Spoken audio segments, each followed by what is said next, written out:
Good afternoon बच्चों। आज हम पढ़ेंगे भारत का प्राचीन इतिहास। इतिहास को पढ़ने से पहले आप ये समझ लीजिए कि इतिहास होता क्या है। इतिहास मानवीय गतिविधियों, क्रियाकलापों, संवेदनाओं का लिखित विवरण जहाँ पर हमको प्राप्त होता है एवं हम उसको अध्ययन कर सकते हैं, वो इतिहास कहा जाता है। लेकिन इतिहास के पहले भी एक काल आता है जिसको हम प्राग इतिहास कहते हैं। परीक्षा में दोनों चीज़ें पूछी जाती हैं, जैसे इतिहास क्या होता है विकल्प में दे देगा, प्राग इतिहास के अन्य नाम का विकल्प में दे देगा। तो प्राग इतिहास को अन्य नामों से भी जानते हैं, जैसा कि आप देख रहे होंगे। प्राग इतिहास यानी प्री हिस्ट्री, प्राग इतिहास, पुरा इतिहास, आद्य इतिहास, प्रोटो हिस्ट्री। अब प्राग इतिहास और इतिहास में अंतर भी होता है। प्राग इतिहास का मतलब होता है कि जहाँ पर मानव लिपि या लेखन पद्धति का विकास नहीं हो पाता है, लेकिन जब प्रकृति परिवर्तन करती है, अर्थात परिवर्तन प्रकृति का नियम होता है, इतिहास का कुछ समय बीता, अर्थात प्राग इतिहास जैसे जैसे आगे बढ़ता गया, कुछ समय के पश्चात जब आदिमानव शिकार करने जाते थे तो वो पत्थर के द्वारा कुछ लेखन कला करते थे, खींचते थे, लेकिन उनको यह बात मालूम नहीं थी कि हम लेखन कला कर रहे हैं। तो उनके दौरान जो भी कलाकृतियाँ विकसित हुई या उन्होंने जो कुछ भी किया, लिपि के रूप में जो पद्धति आगे बढ़ी, उसका जो आज तक मिला हमको, वो हम पढ़ नहीं पाए। अर्थात एक ऐसी लिपि जिसका अध्ययन अभी तक संभव नहीं हो सका है, वो प्राग इतिहास कहलाता है। तो इतिहास और प्राग इतिहास में अंतर आपको समझ में आ रहा होगा।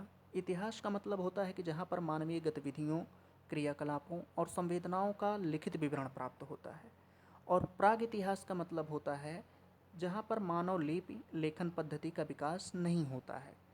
और लेकिन प्राग इतिहास में समय की बात आती है कि प्राग इतिहास किस समय से किस समय तक का अध्ययन किया जाए।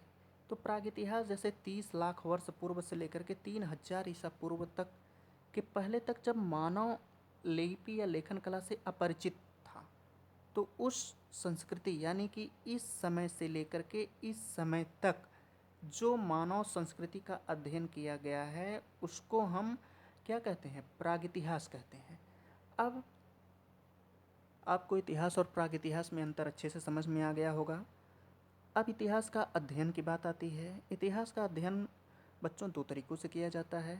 एक ऐतिहासिक पद्धति होती है। ऐतिहासिक पद्धति का मतलब होता है कि जहाँ पर हमको लिखित सामग्री प्राप्त हो, अर्थात लेखक उस सामग्री का अध्ययन कर सके, जैसे साहित्य हो गया, बौद्ध साहित्य, जैन साहित्य, जो भी लिखित सामग्री हमको प्राप्त हो, पुराण हो, अभिलेख हो, ये सब हम ऐतिहासिक पद्धति का सहारा लेकर के इतिहास का अध्ययन करते हैं। लेकिन पुरातात्विक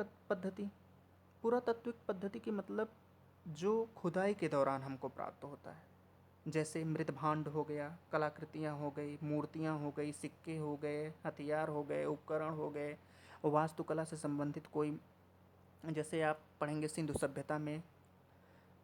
सभ्यता में कई नगर हमको प्राप्त हुए हैं। तो ये सब पुरातात्विक सामग्री हो गई। पुरातात्विक सामग्री के आधार पर जिसका अध्ययन किया जाए वो पुरातात्विक पद्धति कहलाती है। लेखन कला या जो साहित्य, विवरण, पुराण, अभिलेख के आधार पर जो प्राप्त हो उसका अध्ययन किया जाए वो ऐतिहासिक पद्धति कहलाती है। अब आप अगले टॉपिक में भारतीय पुरातत्व के विभिन्न घटक के बारे में पढ़ेंगे, जैसे पुरापाषाण काल, मध्य पाषाण काल, नवपाषाण काल। फिर पुरापाषाण काल को 3 पार्टों में बांटते हैं हम, पूर्व पुरापाषाण काल, मध्य पुरापाषाण काल और उत्तर पुरापाषाण काल। तो आज के लिए बस इतना ही।